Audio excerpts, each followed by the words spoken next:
우리는 특정한 존재의 시각이 통용되는 세계 속에 태어나서 그 안에서 통용되는 시각으로 세상을 보고 현실을 이해하고 사물을 다루며 다른 사람들과 관계를 맺는다.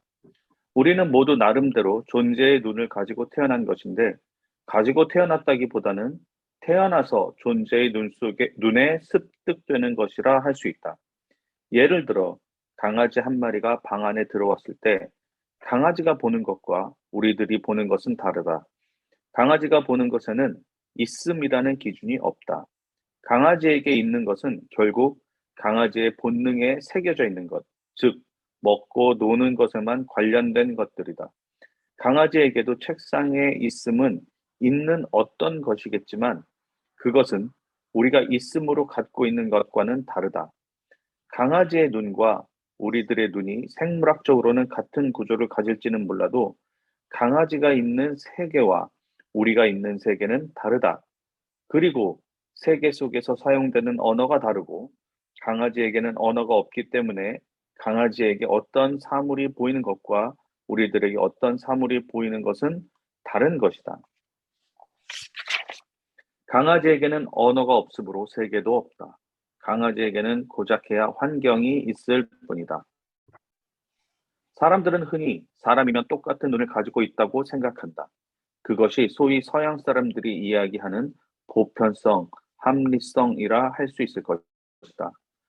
우리에게 중요한 것은 한결같음, 똑같은 눈이라고 이라는 보편적이고 합리적인 측면이 아니라 30년 전과 지금의 우리가 얼마나 달라져 있는지, 우리의 세상을 보는 눈이 얼마나 달라져 있는지를 느끼는 것이다.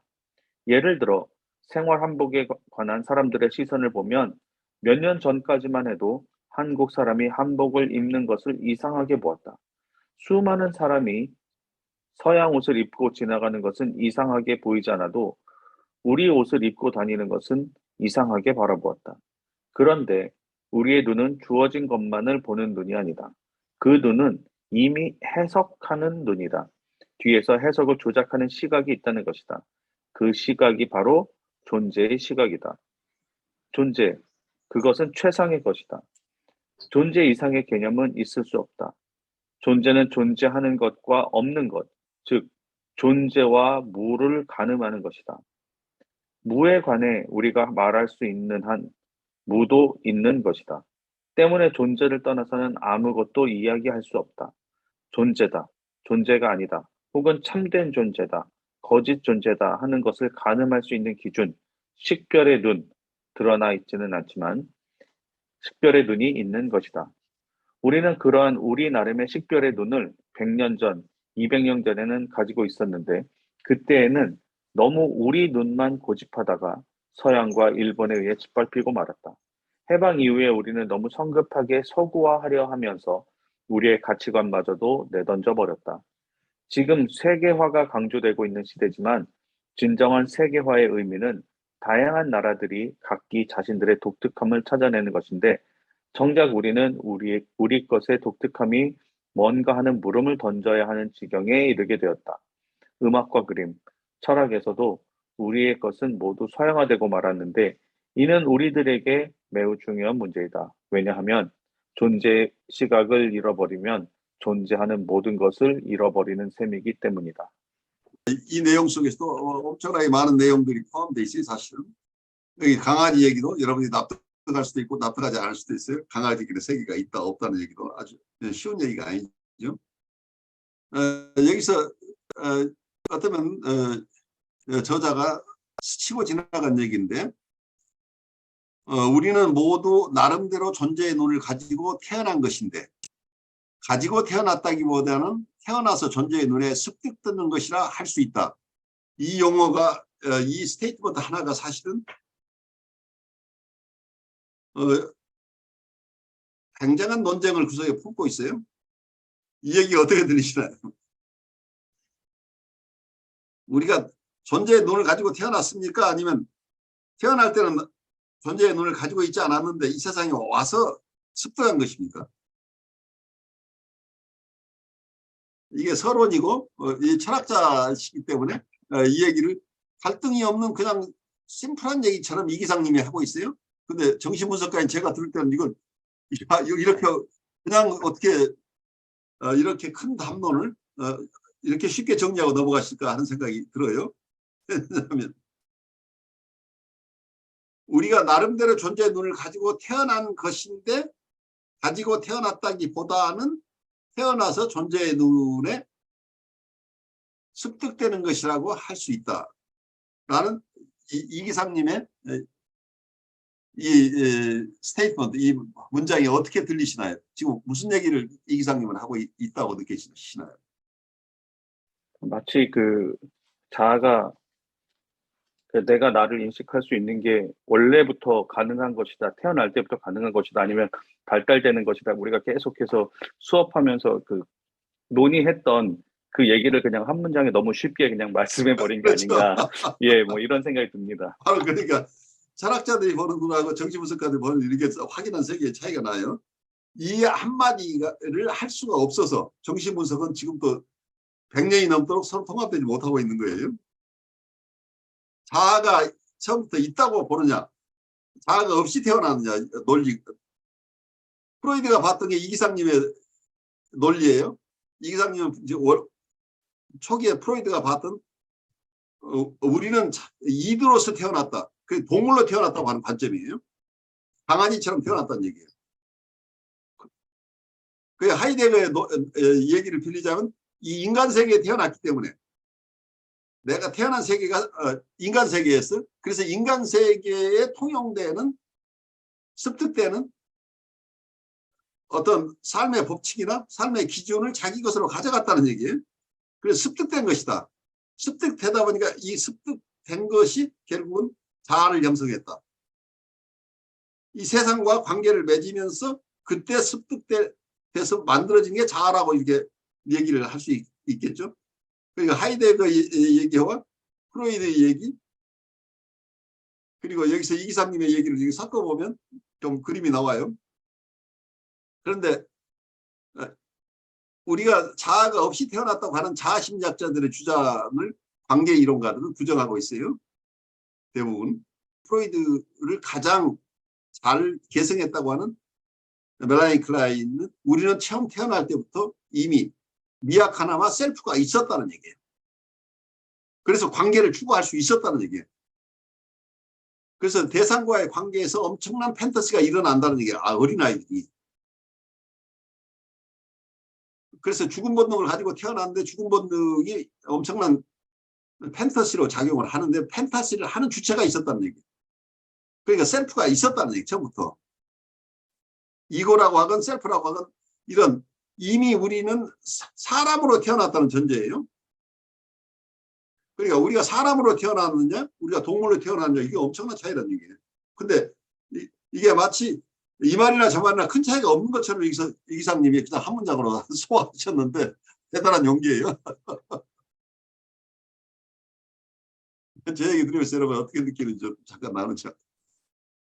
이 존재라는 게 이것을 포괄하는 어떤 존재 얘기를 하는데 이 존재를 이해하는 것이 이렇게 쉽지 않다는 거예요. 우선 여기서는 정신분석자 입장에서는 자아라는 것 혹은 자기라는 것에 대한 개념을 제가 이게 해소하지 못하고 있는 100여 년이 넘도록 해소하지 못하고 있는 이런 정신분석 내의 갈등이 이 어떤 이 철학 속에 지금 그대로 남아 있는 거죠. 철학 쪽에서는 그 부분을 정신분석가들이 치열하게 다퉜던 그런 방향으로 논의가 일어나지는 않고 있지만 여기서 철학자 나름대로 각각 자아라는 것 그리고 자아를 넘어서는 어떤 존재라는 것에 대한 개념들을 서로 계속 탐색하고 있는 거죠. 그러니까 철학자들이 보는 세계를 우리가 지금 체험하려고 이 철학 공부를 하고 있는 거예요. 정신분석가들이 끊임없이 다투어오고 있는 이런 영역들을 철학자들은 어떻게 바라보고 있는가 하는 것을 지금 여기 이 글을 통해서 우리가 보는 거죠. 여러분에게 연상되는 것을 잠깐 나눠보죠. 아까 지금 대상관계 그 정신분석가와 자아심리학자의 그 입장을 얘기를 하셨는데 사실 제가 자아심리학자의 그 입장을 깊이 제가 알지는 못해요. 근데 제가 그냥 얼핏 생각하기에는 사실은 관계를 맺는 그런 인간의 습성보다도 자신의 존재에 대해서 인식하고 자의식을 확실히 가진다는 게 훨씬 더 고차원적인 인간적인 능력으로 저는 생각이 되거든요. 그렇죠. 네. 예, 사실은 관계라는 건 어떻게 조금 넓게 생각해 보면은 동물과 저도 사실은 관계를 맺을 수 있고, 관계는 어떻게 하다 보면 굉장히 본능적인 어떤 거 같은 느낌이 제가 들어요. 그 한주연님 얘기는 굉장히 중요한 얘기예요. 왜냐하면 최초의 프로이드가 가졌던 이드 사이콜로지 쪽에서 본다면 최초의 프로이드의 이론이 이드 사이콜로지예요. 이드 중심의 세계. 그럼 이드 속에 가장 중요한 게 드라이브, 역동인데, 본능, 인스팅트나 드라이브라고 할 때 프로이드가 봤던 이 본능 이론 속에는 대상이 포함돼요. 근데 그러니까 프로이드가 봤던 것은 대상을 통해서 무언가를 하고 싶어 하는 거예요. 에임이라고 하는 거예요. 목적이 있고 대상이 있는 거죠. 근데 자기 안에 신체로부터 발원하는 어떤 자극이 있는, 이 신체로부터 오는 이 자극은 어떤 압력이 돼서 프레셔가 돼서 어떤 대상을 통해서 무언가를 얻고 싶어 한다는, 이게 본능이라는 거예요. 이게 성적인 욕동일 수도 있고 공격적인 욕심이 있다는 거예요. 그래서 이미 프로이드 이론 속에 이건 본능 속에 대상이 포함되어 있다는 거예요. 그런데 그 대상 자체는 독립된 대상이라기보다는, 의미 있는 대상이라기보다는 교체 가능한, 언제든지 다른 대상으로, 그래야 자기의 성적 욕동이나 공격적인 욕동을 만족시키는데 도움이 되는 것이면 어떤 것이든 상관없다는, 그 대상 자체가 중요한 게 아닌데, 그렇지만 대상은 욕동을 만족시키는 필수적인 것이라는 거예요. 무차별적인 대상이에요. 차별화된 대상이 아니지만 대상은 이미 아까 말씀하신 대로 동물들도 대상을 찾아서 헤매잖아요. 대상은 있다는 거예요. 욕동의 세계 속에서 이미 대상은 기본적으로 있다는 거예요. 그래서 이 셀프나 이고 얘기하고 대상의 얘기를 어떤 면에서 같은 차원에서 논의할 수 있는 것인가 하는 것도 의문이죠. 아주 중요한 통찰을 주셨어요.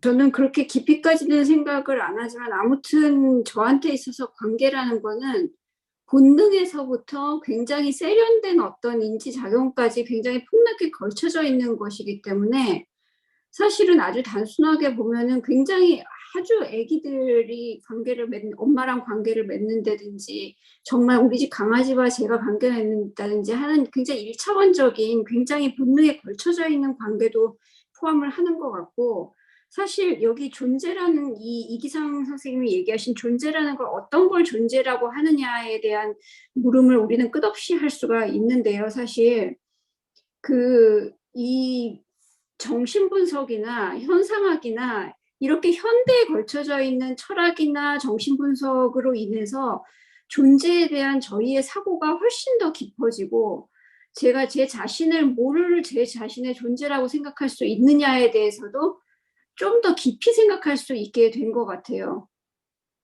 그래서 내가 뭐 밥 먹고 살고 정말 무슨 크면은 결혼하고 애 낳고 이게 내 존재냐, 아니면은 내가 끝없이 이 순간에도 호흡하고 있고 내가 감각하고 있고, 아니면은 내 의식 자체를 내가 존재라고 할 거냐에 대한 굉장히 어떻게 고차원적인 이렇게 물음이 이어지는 거에 대한 것도 이 하이데거를 비롯한 어떤 프로이드, 정신분석 이런 사람들로 인해서 저희가 더 풍부하게 논의할 수 있는 것 같아서, 관계에 대한 어떤 그런 의식과 존재에 대한 의식은 또 그렇게 또 저한테는 구별되게 또 다가오는 것 같아요. 아주 중요한 통찰을 나눠주셨어요. 그 얘기를 들으니까 크리스찬 영성 속에 뿌리박고 있는 개념 중에 하나가, 우리는 이 세상에 어떻게 태어났느냐, 존재적인 질문이 들어있어요. 그래서 세인트 이그나시오스라는 분이, 이그나시오 성인이라는 분이 쓴 영신순이라는 책자가 500여 년 전에 쓴 책자 속에 나오는 원리와 기초 뭐 이런 어떤 챕터가 있는데, 그 속에 우리는 왜 이 세상에 태어났느냐, 하느님의 영광을 위해서, 그리고 영혼을 구령하기 위해서 태어났다. 가장 근원적인 존재론, 영성적인 존재론이 그 속에 존재예요.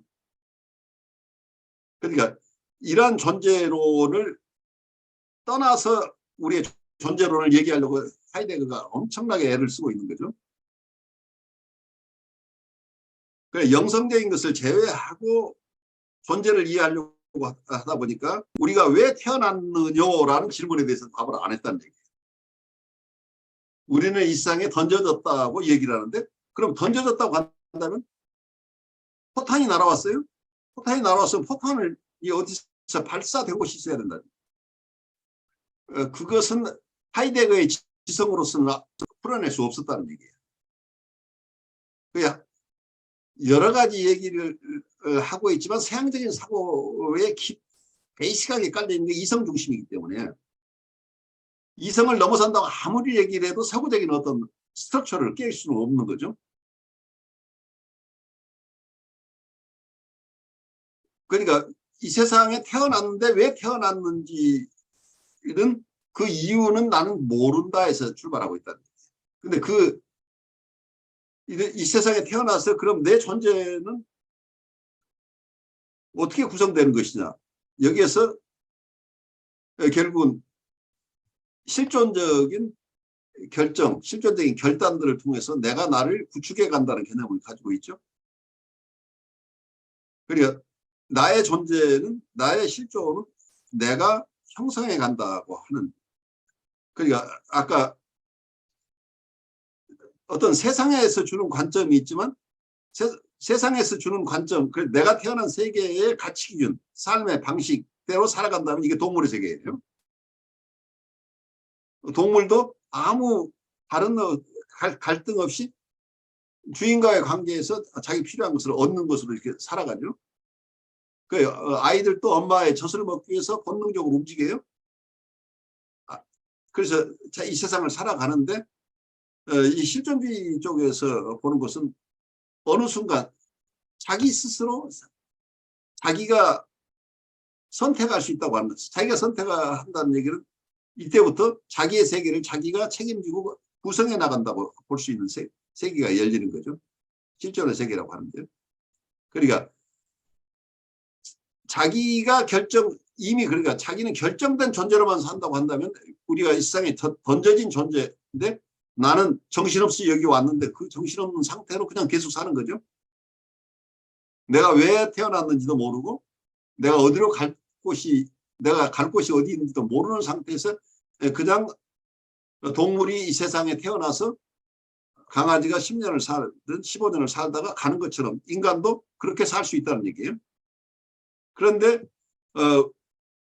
우리가 실존적인 삶이라고 하는 것은 이 세상이 주는 세상의 법칙이 아니라 내가 주인이 돼서 내가 선택해 나가면서 이 세상과의 관계를 맺기 시작한다는 거죠. 내가 선택 기준이 없이 이 세상에 던져졌다는 게 실존주의 개념이에요. 우리에게는 선택 기준이 하나도 없다는 얘기예요. 선택 기준이 없는데 우리는 선택하도록 강요받고 있다는 얘기예요. 왜냐하면 이 세상에 와서 살아야 되니까.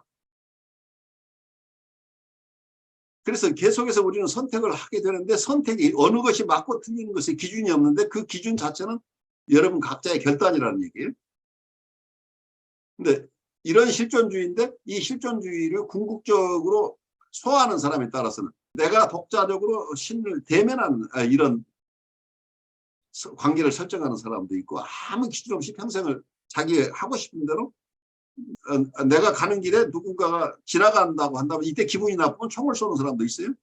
이게 굉장히 실존적인 삶 같은데 이런 실존을 얘기할 것인가. 자기의 삶의 의미를 자기 스스로 깊이 탐구해 가면서 이 세계를 의미 있는 세계로 살아갈 것인가 하는 이 모든 것이 그 개개인에게 달려있다. 그러니까 선택권이 아무 선택 기준이 없음에도 불구하고 선택해야 된다고 하는 거죠. 그래서 어떤 키에르케고르 같은 분은 모든 이성적인 것을 버려두고 결국은 하나님을 선택한 사람이고 니체 같은 사람은 신은 죽었다는 개념을 가지고 자기 스스로 신이 되고자 했던 사람처럼 느껴져요. 그래서 내가 모든 세계를 창조하는 사람처럼 이렇게 느낄 수도 있고 아니면 내가 다 할 수 있다고 하는 것을 허상임으로 보고 내가 창조주를 직접 대면하는 사람으로서 살아가는 사람도 있다. 이 선택, 그러니까 이 하느님을 선택하는 것 자체도 결국 실존이라는 얘기예요. 실존주의라는 점이 거의 극단적이지만 서로 같이 실존주의예요. 왜냐하면 하느님을 선택하는 것이 맞은지 틀린지를 몰라요. 그러니까 내가 확실하게 하느님을 선택하는 게 합리적으로 맞다는 것이 증거가 있어 선택한다면 이건 이미 실존이 아니에요. 그러니까 모르는 상태에서 선택하기 때문에 실존이라는 얘기를 하고 있어요. 확실하게 요즘 얘기대로 경제학에서 얘기한 것처럼 손익 계산을 해서 어느 것이 더 이익이 되고 어느 것이 손해가 나기 때문에 손익 계산을 해보니까 확실하게 이쪽이 도움이 되는 거야. 해서 결론이 나서 나는 나 혼자 살 거야. 멋대로 할 거야. 라고 선택하는. 아니면 그렇게 선택해본 결과 결국 나는 그래도 하느님 선택하겠어. 어떤 결론이 확실한 객관적인 합리적인 기준이 설정된 상태에서 하는 어떤 선택은 이게 실존적인 결단이 아니라는 얘기예요. 모르는 상태에서 우리는 결정한다. 이걸 여러분들이 소화해야 돼. 각자 힘들어요. 이걸 어떻게 소화할 것인가 하는 어려움을 여기서 던져주고 있는 거죠. 그래서 여기서 이 기상님 중요한 얘기를 하고 있어요. 아마 64쪽 마지막 단락 보면 존재, 그것은 최상의 것이다. 존재 이상의 개념은 있을 수 없다. 존재는 존재하는 것과 없는 것, 즉 존재와 무를 가늠하는 것이다. 이래서 존재가 최상이라고 봤어요. 근데 being, 이게 수프림이라는. 존재가 최상의 것이라고 한다면 이 존재를 뭘로 볼 것이냐 한다면 실존주의가 이런 주장을 하기 이전 어떤 중세적인 개념 아니면 이런 크리스찬 월드 유럽적인 개념에서 봤을 때 이 존재는 이때 신이라는 얘기였어요. 과거에는. 그러니까 신이라는 개념이 이 존재였다는 얘기예요. 그 완전 무결한 존재는 하느님밖에 없었다고 봤다는 얘기예요. 그래서 모든 기준이 하느님을 중심으로 세워진 거죠. 하느님의 계심을 중심으로 해서 선과 악의 구별이 일어나는 거죠. 그래서 모든 도덕 기준, 어떤 것이 진리이냐, 진리가 아니냐를 결정하는 기준으로서의 완전 무결한 존재. 그게 얼티미트 트루스라고 얘기를 할까요? 궁극적인 진리. 궁극적인 진리는 어쩌면 하나밖에 상정할 수 없었다는 얘기예요. 하나밖에 없는 비잉이 있다고 봤던 거죠. 그래서 이 비잉이라는 대문자 비로 많이 쓰죠. 비잉이라고 하는 것을. 그런데 이것을 신앙을 떠나서 그 인문주의적인 입장에서 이 비잉을 이 존재 자체를 지금도 최상의 것으로 놓는다고 한다면 그러니까 하느님의 개념을 신의 개념을 떠나서 이 존재를 논의하고 그런데 존재가 최상의 것이라고 한다면 이 존재 이상의 개념이 없다고 봤어요. 그런데 이 존재를 나의 실존적인 결단에 의해서 내가 형성한다고 하는 얘기가 잘못되면 어떻게 돼요? 결국은 여기서 초인의 개념이 나오죠. 니체가 얘기한 초인이에요. 슈퍼맨이 나오는 거죠. 이 초인이 말하자면 엔티크라이스트 개념이라는 얘기예요. 적그리스도란 그러니까 과거의 그리스도 세계를 뒤집는 역할을 하는 게 어쩌면 니체라는 얘기예요. 신은 존재하지 않는데 이 세계를 버려두면 안 되니까 이 세계를 빌드해가는 방법을 자기가 제시하게 나온 거죠. 말하자면 이 문화가 어쩌면 선악도 없고 어떤 아무 가치 기준이 없는 세계 속에서 그래도 이 문화를 지탱하려면 뭔가 기준이 나와야 되는 그 기준은 어떻게 할 것이냐. 그 기준은 우리가 초인이 돼야 된다는 내가 결정해야 된다. 그러니까 인간 중심의 개념이죠. 이 비잉은 신적인 존재가 아니라고 한다면 결국은 이 선택하는 인간이 결국은 최상의 비잉이란 최상의 존재가 된다. 여러분이 신이 돼야 된다는 이런 얘기로 가버릴 수밖에 없다는 잘못하면 우리를 신격화하는 그래서 이게 정신분석적으로는 이게 나르시시즘이 극대화되면 가장 최악의 병리가 되는 거죠. 자기 자신을 예수라고 이제 지칭하는 사람이 정신병동에 가면 만날 수 있다는 얘기예요. 그러니까 자기가 신이 된 사람들이에요. 그러니까 가장 황폐화된 인간이 돼버릴 수 있다는 얘기예요. 이 이론을 우리가 이 철학을 잘못 소화를 하게 되면 존재 이상의 것이 없으면 존재가 최상의 것인데 최상의 것이 결국은 신이 존재하지 않는다고 한다면 아무도 이거 어디에서도 찾을 수 없으니까 자기가 신이 되는 수밖에 없었다는 거예요. 그래서 이제 이런 쪽으로 사고가 경직돼서 자기를 최고 존엄으로 얘기하는 우리 어느 이제 공산사회에서 자기를 최고 존엄이라고 부르는 사람들이 막 생겨나죠. 공산사회뿐이 아니라 독재사회에 딱 들어가면 자기가 최고 존엄이 돼버리죠. 이 최고 존엄이라는 존재, 내가 최상의 존재다. 내가 신이라는 얘기예요. 결국 우리가 각자 신이 되고 싶어 한다는 얘기예요. 각자 신이 되고 싶어 하는 인간에 대한 얘기들이 있기 때문에 굉장히 중요한 얘기예요.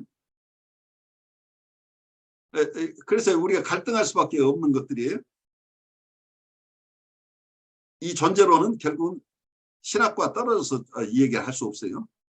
그래서 하이데거의 이 실존 철학을 틸히나 부버 같은 사람은 하이데거의 철학을 이용해서 신학을 이렇게 재정립하는 이런 쪽으로 가시는 분들이 얼마든지 있죠. 신학의 가장 바탕이 실존주의 철학이 될 수도 있고 어떤 분들은 그와는 전혀 다른 쪽으로 이렇게 갈 수도 있기 때문에 이 철학 자체는 어쩌면 가치 중립적이라고 보여요. 이 부분이. 그래서 과학이 가치 중립적인 것처럼 철학도 가치 중립적일 가능성이 있는데 이것을 어떻게 해서 의미 있는 세계와 연결시킬 것이냐 하는 어려움이 있어요. 해답이 나와 있는 것 같지만 실존주의 철학은 해답이 없는 철학이에요. 왜냐하면 실존에 대해서 내가 어떤 해답을 냈어요. 내가 보니까 세상은 이런 거야. 니체가 생각했던 이런 거라고 한다면 그 얘기를 그대로 받아들이는 순간 나는 어때요?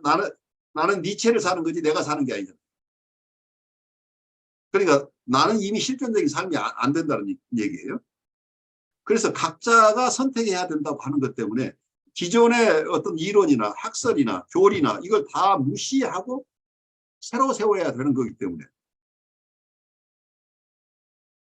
진정한 실존주의는 누구도 해답을 줄 수 없고 기존의 해답은 실존주의를 참으로 이해하자고 하는 사람에게는 그건 답이 아니에요. 이미 그 답은 답이 아닌 거죠. 이미 그건 다른 사람들의 생각인 거죠. 이미 나에게 던져진 것이 그대로 살아간다고 한다면 나는 실존적인 삶이 아니기 때문에 결국은 내 삶은 아니란 이런 어떤 논리적인 어려움에 봉착하죠. 그래서 결국은 여러분들이 판단하는데 여러분들이 자유의지를 가지고 판단하는데 그 자유의지의 의미를 어떻게 받아들이냐.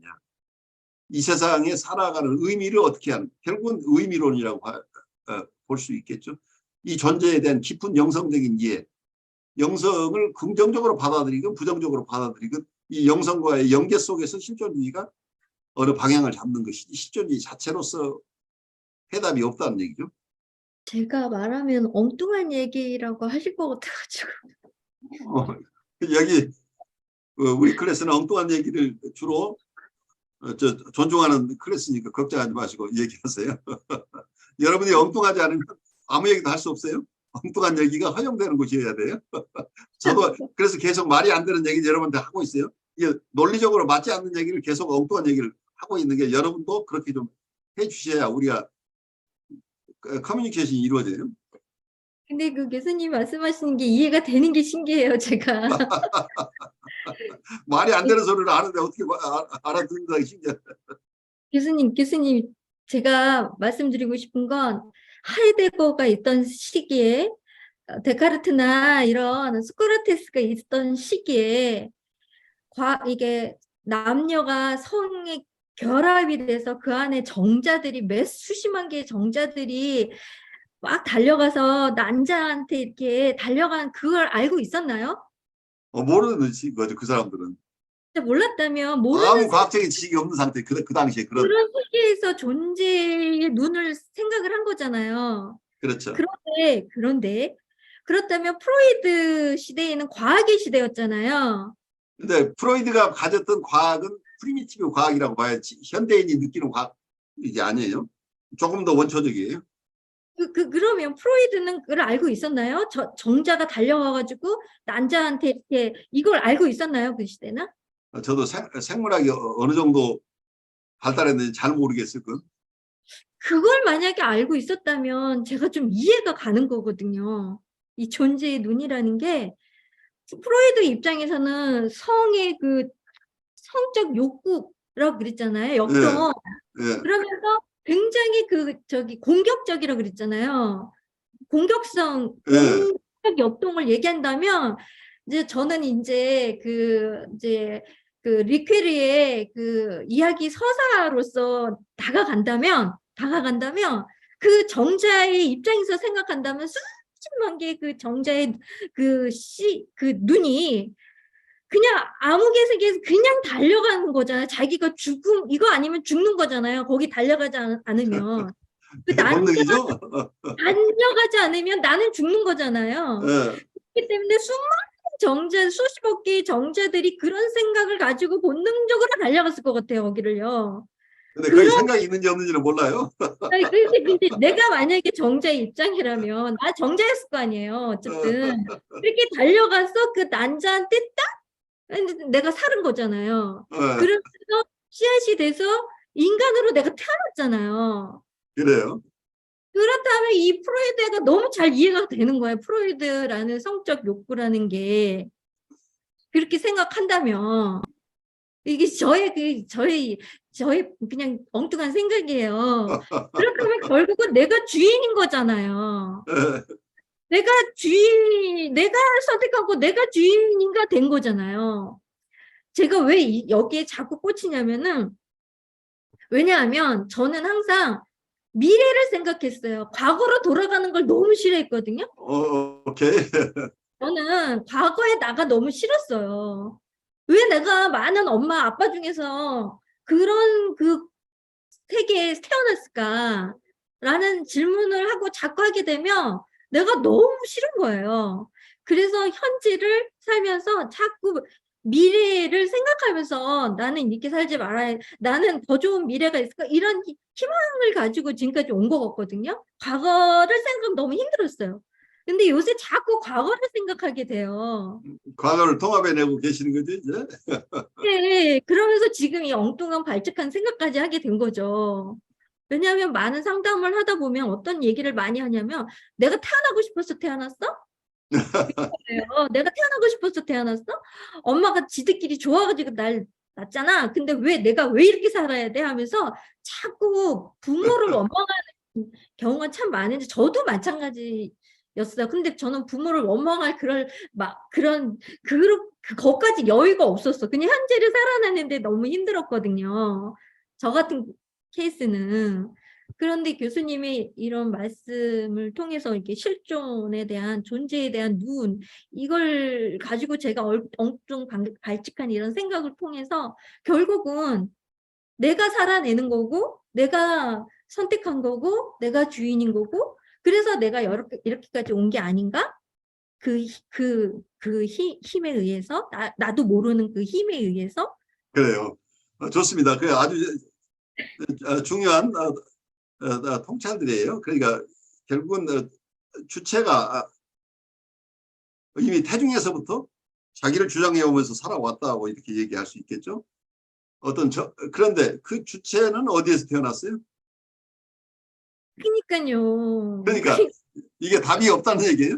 그 정자가 생산되고 정자나 난자가 생산된 모체가 있잖아.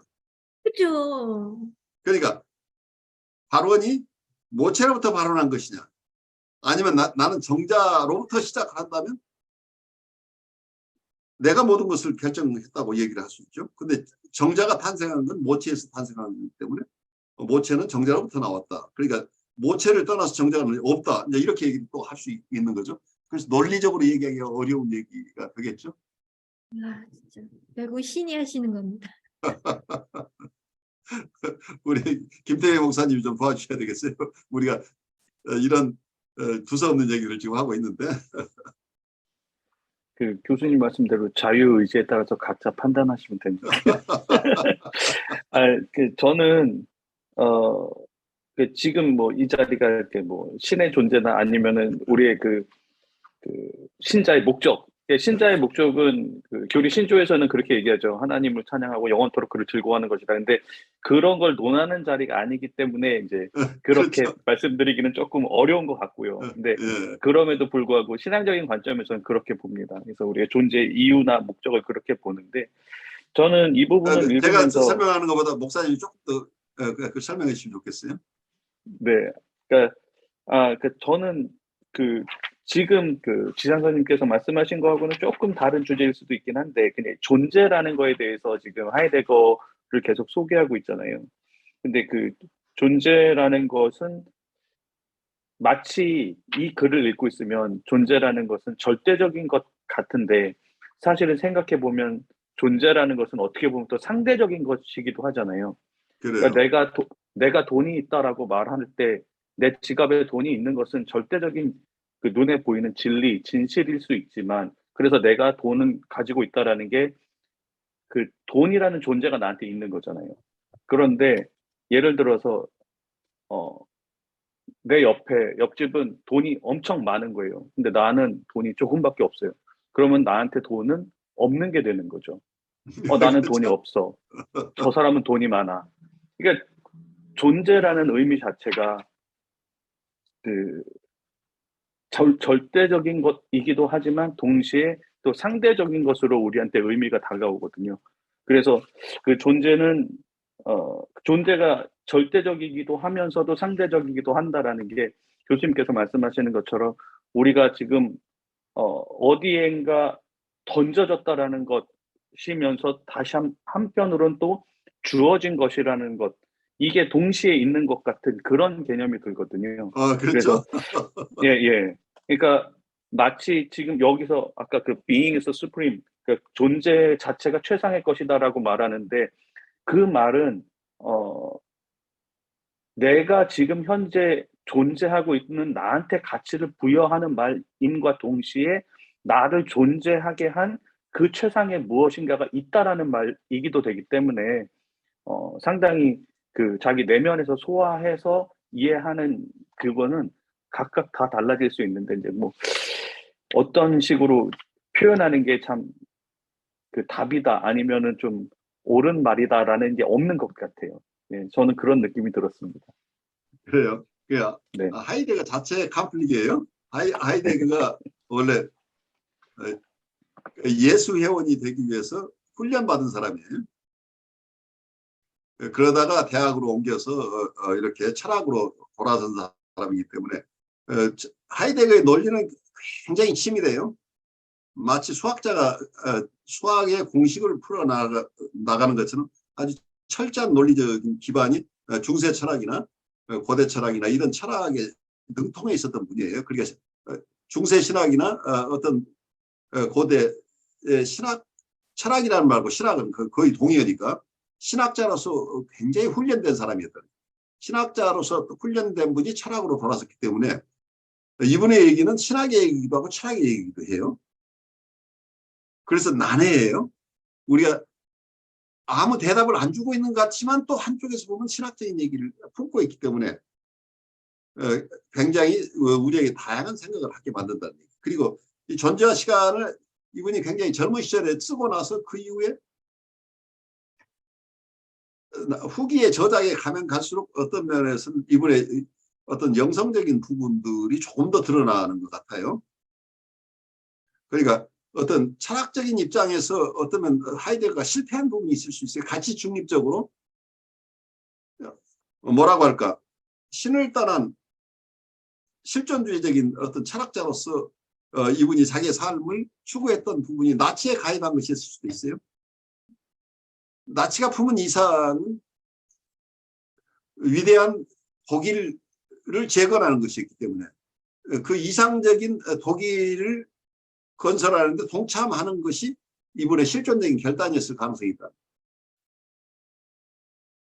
그런데 이분이 나치와의 관계를 맺으면서 활동을 하다 보니까 자기 철학에 맞지 않은 부분이 드러나기 때문에 중간에 바로 적극적인 활동을 접어버리는데, 그렇다고 해서 나치를 비난하거나 나치에 저항하는 활동을 한 것은 아니에요.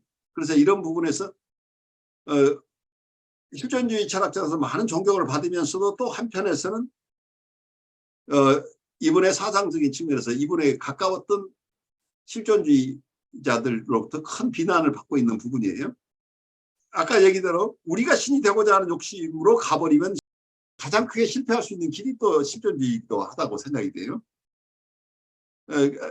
그래서 이 하이데거 자체도 후기에 오면서 굉장히 영성적인 측면들을 조금 더 깊이 사유하면서 일생을 살지 않았는가 하는 생각이 들어요. 그러니까 이 존재와 시간이라는 이 책자 자체만 가지고 보면 굉장히 가치 중립적인 것 같은데, 실제로 이건 철학자로서의 관점이고, 이분이 예수회를 떠났다고 하지만 이분의 심상 속에서는 계속 예수 회원으로서 아니면 크리스찬 신학자로서 계속 살고 있는 부분이 있었을 것이다. 그래서 이 두 가지가 이분의 삶에 교차되어 있을 것이다. 어느 쪽에서는 철학적인 입장이 두드러졌지만 자기 삶을 관조하는 과정 속에서는 영성적인 부분이 또 다시 제자리를 잡았을 것이라는 생각을 좀 해봐요. 그래서 우리가 존재와 시간을 공부를 하지만 우리 관심 가지고